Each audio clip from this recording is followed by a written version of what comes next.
If you can't imagine life without chocolate, you're lucky you weren't born before the 16th century. Until then, chocolate only existed in Mesoamerica, in a form quite different from what we know. As far back as 1900 BCE, the people of that region had learned to prepare the beans of the native cacao tree. The earliest records tell us the beans were ground and mixed with cornmeal and chili peppers to create a drink, not a relaxing cup of hot cocoa, but a bitter, invigorating concoction, frothing with foam. And if you thought we make a big deal about chocolate today, the Mesoamericans had us beat.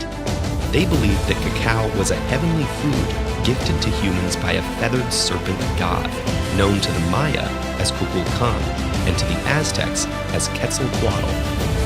Aztecs used cacao beans as currency and drank chocolate at royal feasts, gave it to soldiers as a reward for success in battle, and used it in rituals.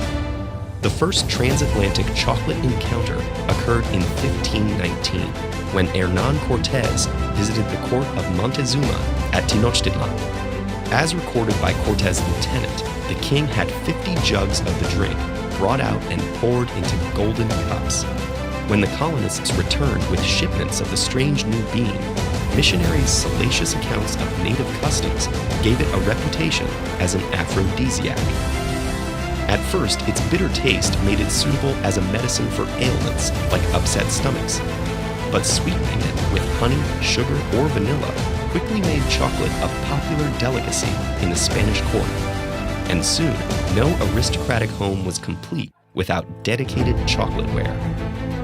The fashionable drink was difficult and time-consuming to produce on a large scale. That involved using plantations and imported slave labor in the Caribbean and on islands off the coast of Africa.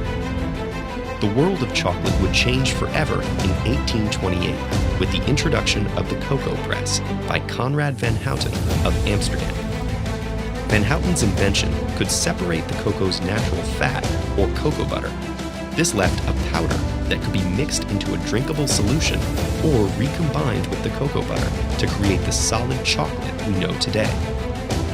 Not long after, a Swiss chocolatier named Daniel Peter added powdered milk to the mix, thus inventing milk chocolate. By the 20th century, chocolate was no longer an elite luxury, but had become a treat for the public. Meeting the massive demand required more cultivation of cocoa, which can only grow near the equator.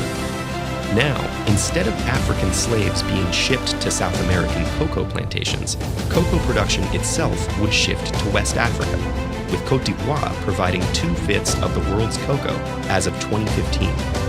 Yet, along with the growth of the industry, there have been horrific abuses of human rights. Many of the plantations throughout West Africa, which supply Western companies, use slave and child labor, with an estimation of more than 2 million children affected. This is a complex problem that persists despite efforts from major chocolate companies to partner with African nations to reduce child and indentured labor practices. Today, chocolate has established itself in the rituals of our modern culture. Due to its colonial association with native cultures, combined with the power of advertising, chocolate retains an aura of something sensual, decadent, and forbidden. Yet knowing more about its fascinating and often cruel history, as well as its production today, tells us where these associations originate and what they hide. So as you unwrap your next bar of chocolate, take a moment to consider that not everything about chocolate is sweet.